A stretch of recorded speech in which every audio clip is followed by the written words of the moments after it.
The NHL season is finally over, and the Vegas Golden Knights are the Stanley Cup champions. What moves do they need to make this offseason, and can they repeat next year? We'll also talk about Oliver Ekman-Larsson's buyout in Vancouver and talk about the idea of Erik Karlsson getting traded out of San Jose. All of this coming up on today's episode of Locked On NHL. You're Locked On NHL, your daily podcast on the National Hockey League. Part of the Locked On Podcast Network, your team every day.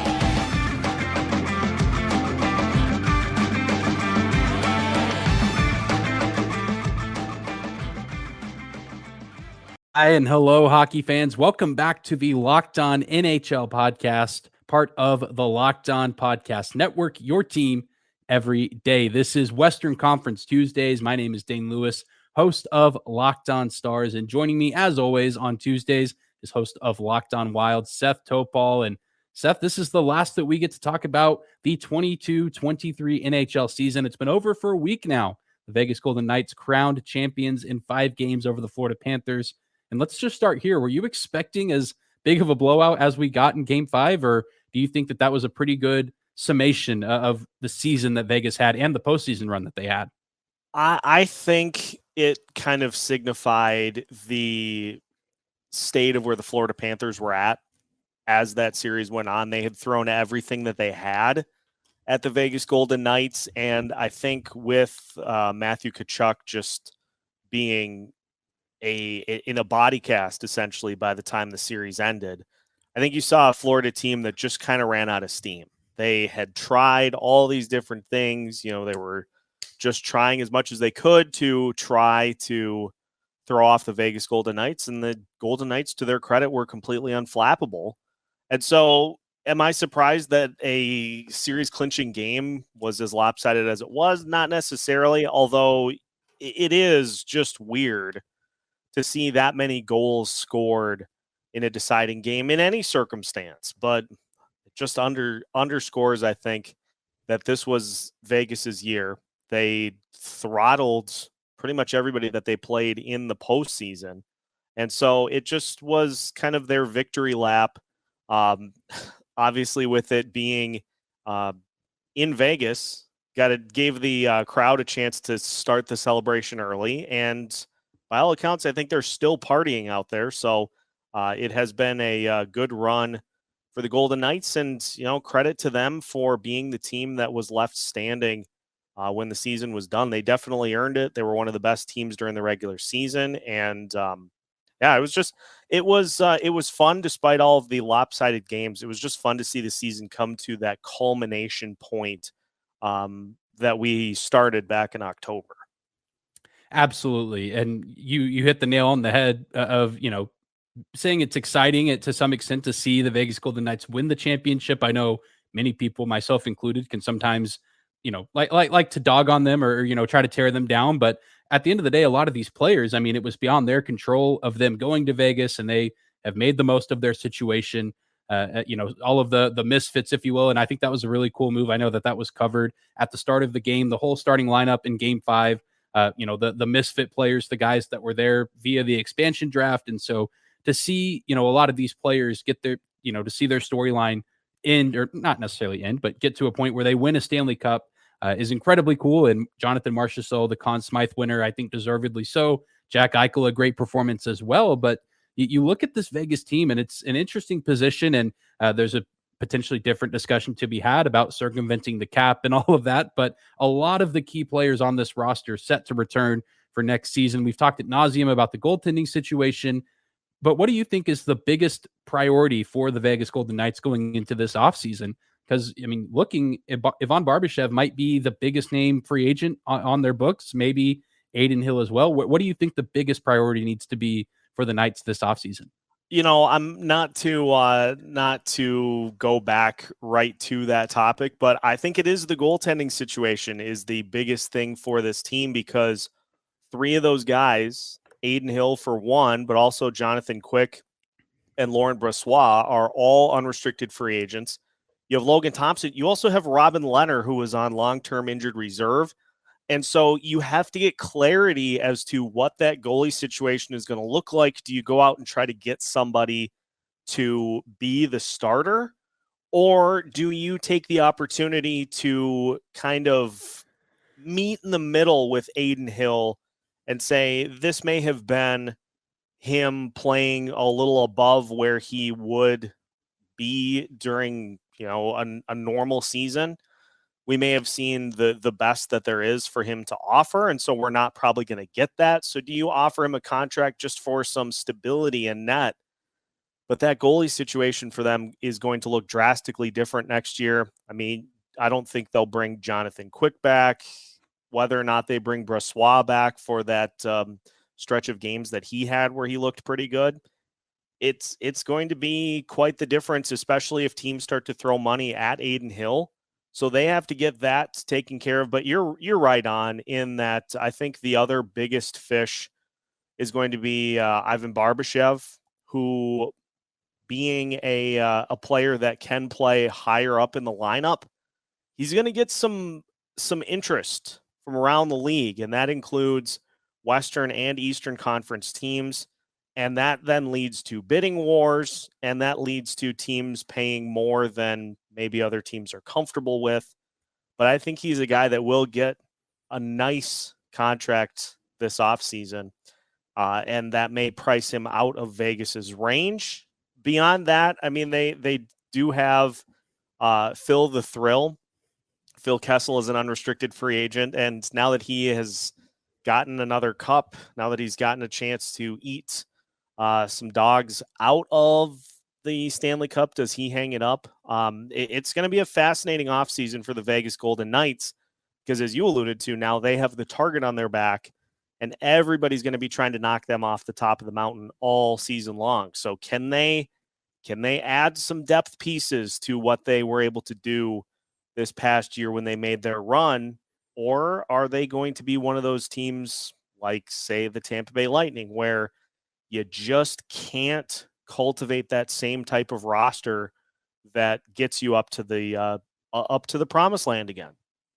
Absolutely. I think all of those really good points. Phil Kessel, obviously, a great player across his NHL career, winner of multiple cups. But yeah, that's an interesting aspect of it too. Something that I overlooked, 35 years old. And who knows whether or not he thinks his body's still able to, play and compete here in the playoffs and the postseason, especially because you didn't see a ton of Phil the Thrill in the postseason. Barbashev, interesting that he's only 27 years old and now, has won in St. Louis. He's won in Vegas. So like you said, I think that could, spike interest and maybe he gets, overpaid for, but for him, it doesn't really matter as long as he gets the money that he thinks he's worth. And even though they both still have one more year left on their deal, I'm also interested to see if there's any development in terms of an extension for either Chandler Stevenson or Jonathan Marchessault. Marchessault, 32 years old, going into the final year of his deal, $5 million contract right now. I imagine, if he continues to play to the level that he did all year, including in the playoffs, I see no reason why the Knights wouldn't be interested in extending him. I think Chandler Stevenson as well, only 29, only making $2.7 million this past season. Not as big of a name as Marchessault or some of the other guys on the roster, but a really key contributor to what the Vegas Golden Knights were able to build this past season. So I'm interested to see if there's any development or if we straight up see an extension at some point, either later in the offseason or maybe in the early stages of the preseason. And you kind of touched on it a little bit ago at the end of what you were saying. But the final thing I want to touch on with this VGK team, do you think that they actually can repeat? Do you think that this is a recipe for the Tampa Bay Lightning? Because the way I see it, I think it's a similar structure, but I'm not quite ready to say that their goaltending was as steady as maybe what Tampa Bay had in Vasilevsky. But I think Tampa Bay also had an interesting mix where they had that elite goaltender, but they also had a similar defensive structure and defensive personnel that Vegas had. So do you think that maybe, if whether it's Adin Hill or not, I mean, do you think this team is poised for a repeat? Because they're also a little bit different than Colorado, where, Colorado still had guys injured from the offseason that, whether it was Landeskog or other guys that maybe never got fully healthy recovering in the offseason. Do you think this is a repeatable team, or do you think the cup goes somewhere else next year? That's a great question. I think as it stands right now, they are going to have to hit on a bunch of different things in order to be a cup winner again next season. And you look at the teams on the rise in the West. I mean, you've got in the Central Division, you've got the Dallas Stars. You've got Colorado is always dangerous. You've got in the Pacific, the Los Angeles Kings hoping to take another big step. The Seattle Kraken hoping to now further themselves an additional step. And so I think they were able to come together at the right time to win this cup. The question is going to be for them is, how do they cultivate all that depth that ended up winning them all these postseason games, and with some questions on the back end and some money that's going to have to be allocated there, does it allow you to have that same level of third, fourth line depth that teams just can't match? And so I will say I'd be shocked if they're not a playoff team next year, but it just doesn't have that same feel that the Tampa Bay Lightning had of a team that just has all these pieces. They've got Andrei Vasilevsky, the world beater goalie, who when things are going wrong was able to stand up and win games on his own. It just doesn't quite have that same feel to it. And so for now, I'll say they won't repeat, but what do we know about Vegas? They are not afraid to make bold moves. And so if they do something to kind of keep this roster competitive while also turning it over, I will definitely reserve the right to change my mind. And with Bruce Cassidy at the helm, it always seems like, his teams play incredibly hard and they always have a chance to compete for titles. So I agree. I think it's almost a lock that they're a playoff team next year. And then it's a matter of how these other Western Conference teams adjust in order to combat what the Vegas Golden Knights have built in terms of their roster. Obviously still very early and too early to tell, but certainly as the Vegas Golden Knights start to sober up and get prepared for this offseason, I'm sure a lot of those players will get back on the grind and get ready to defend their title. But from one Pacific team riding an all-time high to another one hoping to reach the mountaintop sometime in the future, we move on from the Vegas Golden Knights to talk a little bit about the Vancouver Canucks with some pretty shocking news at the start of the weekend as they buy out defenseman Oliver Ekman-Larsson. And Seth and I are going to talk about that buyout and the implications of it here coming up in just a second. But first, we want to say thank you to one of the sponsors of today's episode, and that's our friends over at eBay Motors. For a championship team, it's all about making sure every player is a perfect fit, and it's the same when it comes to your vehicle. Every part needs to fit just right. So the next time you need parts and accessories, head to eBay Motors. With eBay Guaranteed Fit, you can be sure every part you need fits just right the first time around. Just add your ride to My Garage and look for the green check to know if the part will fit or your money back. Because just like in sports, confidence is the name of the game when you shop on eBay Motors. And with over 122 million parts to choose from, you'll be back in the game in no time. After all, it's easy to bring home a win when the right parts are guaranteed. So get the right parts and the right fit and the right prices on ebaymotors.com. Let's ride. eBay Guarantee Fit only available to U.S. customers. Eligible items only. Exclusions apply.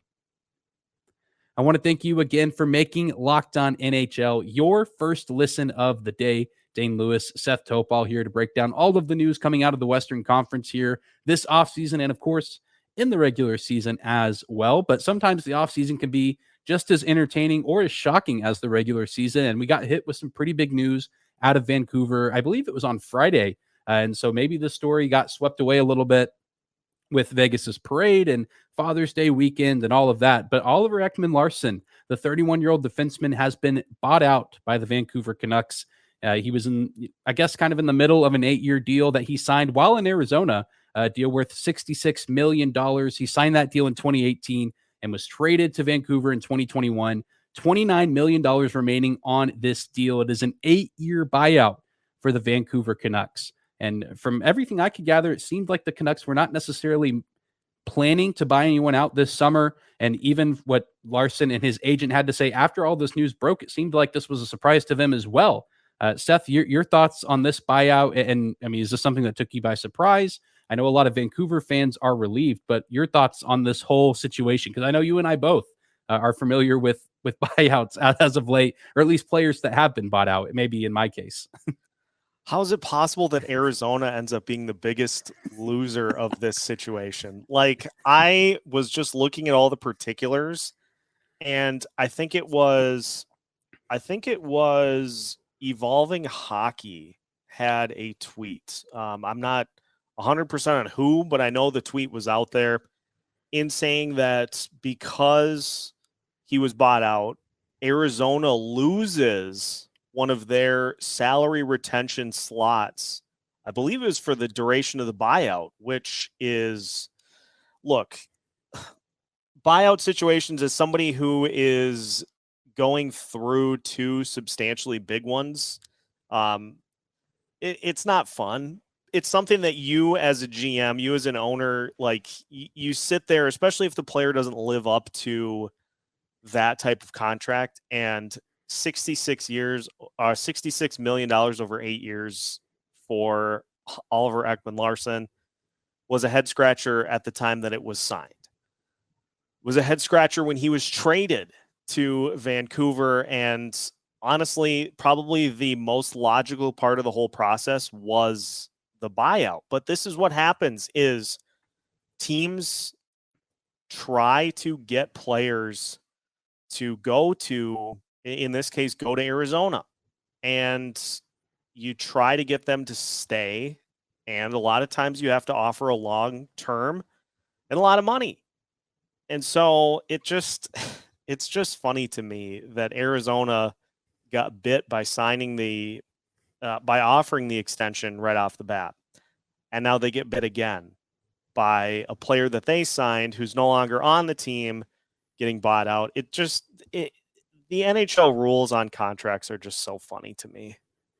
Yeah, it's such a bizarre situation, and one that I imagine is not easy for Ekman-Larsson either, because like you said, that I mean, you can talk about the implications for the teams, but now this is twice that obviously Arizona, once they gave him that extension, didn't we're not interested in his services any longer, and then you get sent to a place like Vancouver, which is arguably one of the toughest places to be over the past few years. Like, of the amount of stories that we've heard of, the locker room environment not being great. You lose Bo Horvat halfway through the year, your captain, coaching changes, front office adjustments. I mean, it has not been an easy place to be a hockey player. And mix all of that with the fact that this is a passionate fan base that wants to see this team be successful, and they've expressed how they felt over the past few seasons. And we know that Larsson can be a good player, that he was a 55-point scorer in 2015, 2016, 21 goals in that season and 75 games played. Like, we know that this is a guy who has skill, but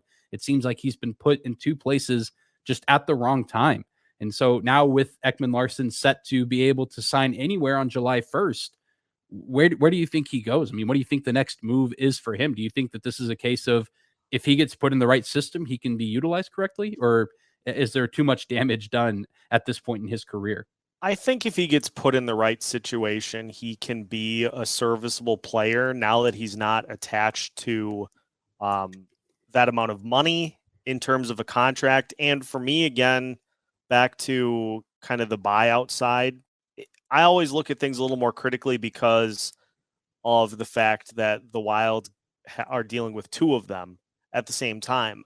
At the end of the day, for Vancouver, this isn't a break the bank type of buyout. It caps at just under $4.8 million per season in 2025, 2026, and 2026, 2027. But beyond that, it's like $2.3 million for the duration. So that's very doable for a team that is trying to work their way back into prominence in the Western Conference. But for Ekman-Larsson, I mean, for him, he is getting paid this year without playing for Vancouver. So he can be a little more selective on fit. So I wonder if he goes to a team that is a little more established, a little closer to winning a cup, and can just be like a second or a third pairing guy. I know I saw mentioned on Twitter that he potentially was linked to Boston on the I think it was the 32 Thoughts podcast. So maybe he goes there, signs for relatively cheap, and tries to win a cup and just tries to kind of get some positive momentum going into another contract potentially next offseason. Absolutely. Boston is really the only team I've heard so far as well that he's potentially been linked to. You want to talk about going to quote unquote the right place. That feels like a pretty good place to go. The winners of the President's Trophy, a lot of good going on in Boston right now, it seems, even though the team could potentially look a little bit different. I think with Jim Montgomery up there and the job he did coaching that team, I think that would be a pretty good environment for him to, learn. It feels weird to say develop his game as a 31-year-old, but maybe retool his game a little bit and find a way to be effective that maybe isn't what he used to do or how he used to play in Arizona or even, those couple of years in Vancouver. But for the Canucks also, I know a lot of fans, again, were excited about the buyout because it does open up a little bit of cap space for them. They now sit around $6.4 million. And, it's not a ton of money. It's not as much money as some other teams, but it is nice to have a little bit of money to work with. And maybe, you throw in some other trades or some other moves this offseason, and you start to feel a little bit better if you're a Vancouver Canucks fan. I obviously don't anticipate them being a, championship contender, but I think that the fans would be pretty excited if they're at least playing meaningful games post All-Star break. And as weird as the wild card race can get in the Western Conference, I mean, who knows? I mean, 2 years ago, this team was on the verge of getting into a wild card spot. And so everyone thought this past year that they would finally get there. But now, new coach Rick Tocchet finally will get a full year as the new head coach, although we thought the same with Bruce Boudreau, and we saw how that worked out. But if you're a Canucks fan, I feel like as weird of a situation as this is, it's probably a step in the right direction. Yeah, I think fans want to see this team start to kind of clear out some of the mud off the roster, so to speak. And so you see moves like this happening, freeing up roster spots, getting bad contracts off the books. They'll take that as progress as Rick Tocchet tries to further kind of cultivate his roster and tries to get this thing further back on track.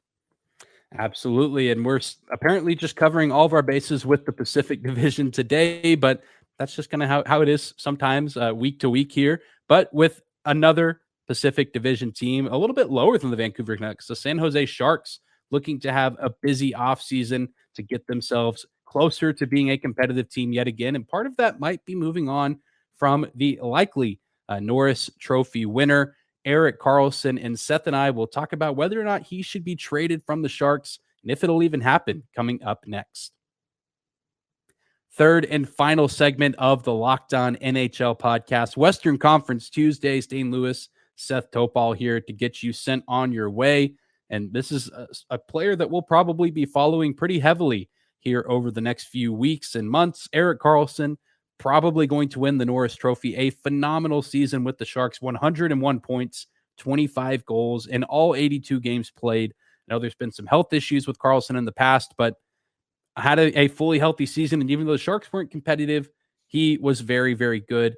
And it feels like now would potentially be the time to trade a player like Erik Karlsson because of those injury concerns. He is starting to get up there in age just a little bit at 33 years old. Obviously, you can have guys still be effective in their late 30s, but with a defenseman, especially with the track record that Karlsson has, it feels like if you're the Sharks, you kind of you want to look to move on now. But the question is, Seth, who in their right minds would be willing to take on that contract that Erik Karlsson has? Do you see him getting moved this offseason? Well, and that's the biggest roadblock too, is that contract. And if you're the Sharks, it's highly unlikely that Karlsson has another 100-point season. Highly unlikely. Just there's a lot that has to happen for a defenseman to have that type of year. And so you're trying to maximize his potential return by trading him at the peak of his value. But teams know that. And teams know I'm not getting a 100-point player when I trade for him. I'm getting a solid offensive defenseman and a guy who has put up good seasons on bad teams. And so I wonder, I know when we were in the trade deadline during the season, there was a lot of steam that it may make more sense to try to trade him around the draft. And I wonder, with how deep this draft is, if the Sharks use that as an opportunity to accumulate another draft pick in return, another high pick to send a player like that to another team. Now, the one that has been linked through Jeff Merrick is the Florida Panthers, but that was kind of just as a throw-in because I don't think there's really any way that that could happen. But I look at it with draft capital. And who are those teams in like the 15 to 10 range that are maybe just had a bad season, have some cap room, but are a team that would probably be better suited acquiring a player for that type of draft capital as opposed to putting somebody in the system, letting them develop, and then come up to the NHL level within the next couple of years. It comes down to that contract. And so I would have to say I lean more towards it's not going to happen. But if it is going to happen, I feel like it's going to be around the draft. Yeah, I agree. And it puts the Sharks in such a bizarre situation because I agree. I don't think Karlsson's going to score 100 points again. I don't want to be the negative person in the room, but he might not even, break 50. I mean, you just don't know. I mean, especially with his track record in San Jose, he never had scored above 50 points in a season until this past one. So, I mean, you could, very well have a situation where you have this guy who the value is high right now, even with that cap, the cap hit that he would, require for a team. I imagine the Sharks would probably be willing to retain some of it, but even if you retain 30%, that's still around $8 million that you're having to pay for. It helps a little bit, but that's also a lot of money. And even if you are a team making that trade with that retention, again, you might not be getting the 100-point score. You might not be getting the 50-point score. But also, if you're the Sharks, you don't trade him this offseason. He has a mediocre season at best, then his value's down, and then you find yourself stuck with this contract until 2027. That's the other thing with this contract is it isn't an $11.5 million cap hit just this year or the next two seasons. I mean, you're stuck with Karlsson until 26, 27. And I mean, you don't want to, obviously that's not the end all be all for where this rebuild is headed, but having that contract on your books and having a player like that on the roster would probably hamper the rebuild even longer. And it feels like the Sharks have already kind of been in this place for a while now where they've had to be patient. And, holding on to Karlsson might kind of be like hey, be a little bit more patient. Whereas it feels like you could get good draft capital or a decent return. It's a messy situation and it's a tricky one. And not a lot of teams could make the deal. But I mean, the Sharks are just in a really odd spot where it doesn't necessarily feel like there's a right or wrong decision to be made. Selfishly, and I know you'll agree with me on this, I would just love to see the Sharks package their first-round pick and Karlsson to Chicago for the number 1 overall pick, get Connor Bedard so that you and I don't have to see him for the next 10 years. And they could do it. I mean, they have a second first-round pick courtesy of New Jersey, but I also just don't think Chicago would, because Chicago, if San Jose is not close to being done with the rebuild, Chicago is nowhere near. And adding Karlsson to that equation, not the smartest on their end, but it is Chicago. I don't know. Unfortunately for us, I don't think Chicago's answering the phone. No, definitely not. They're smarter than that. You'd hope, but I would think they are. NHL executives tend to be pretty smart people, but again, some crazier things have happened, I feel like, but Karlsson in a weird situation. I'm sure I don't know. I'm curious to know where he lies in all this too of, he's 33 years old and would, probably like to win a Stanley Cup at some point. He's won 2 Norris trophies before. He's probably winning his third, but, he's come close to winning the cup, but you'd think he'd like to go somewhere where he can compete, where, he's probably getting near the end of the days where he can, chip in and contribute. And so I've seen, all the rumors. I know Edmonton's a pretty big one. Even some articles on The Athletic saying the Dallas Stars would be a long shot. And I don't think that would be a wise move for the Stars overall, but I would imagine that he's likely interested as fun of a season as he just had in San Jose. You'd think a guy, given where he's at in his career path, would probably like to go to a competitor at this point. Yeah, I think the 100-point season is one of those that you can now check that box off. But yeah, if it's me, if I'm over the age 30 hill, I'm going all cup. Like I'm doing whatever I need to do to come away with the cup. Obviously, He doesn't have to worry about a contract because that's taken care of. So now your priority, you would assume, shifts to let's go get that Stanley Cup somewhere. And so I would imagine he's going to be pretty open to getting moved if the situation is right. But again, just cannot stress enough that contract is going to be a major issue in making this happen. Yeah, the cap hit and also a no move clause on the contract. So it would Karlsson would need to be willing to go to wherever. Which again, if it's a Stanley Cup, caliber team, you would imagine that he would be interested. But the Sharks, that's probably another reason why why the Chicago deal would not work out, because Karlsson would probably not be interested in going from one lottery team to another. But if Edmonton or Dallas comes knocking on the door, or maybe a team from the Eastern Conference, I imagine Karlsson and the Sharks would probably be interested in what they have to say. But again, especially with the draft coming up, something that I'm sure you and I will be keeping a close eye on, as well as all of the other big storylines across the Western Conference. That's going to do it for today's episode of Locked On NHL. You can find myself at Dane_Lewis on Twitter. And if you're interested in anything Dallas Stars related, just search Locked On Stars on social media, as well as YouTube or wherever you find your podcast. Seth, where can all the people find you? At Seth Toups, Toups on Twitter. You can also follow the show at Locked On Wild as we maneuver the offseason and get you set for next season. Make sure to follow along, and we'll keep you up to date every step of the way. Absolutely. And the NHL draft coming up very, very soon. This time next week, I believe we'll be a day away from the draft. So I'm sure we'll have plenty to discuss there in terms of who's getting picked and where they will be heading. I have a pretty good idea of who's going number one, but everything after that, kind of up in the air. And Seth and I will be here to discuss all of that and any other big news out of the Western Conference. But thank you again for listening to Locked On NHL, for making us your first listen of the day. Make sure you tune in next week as we, again, cover the NHL draft and anything else coming out of the West. But I hope you guys enjoy your Tuesday, and we'll catch you next time.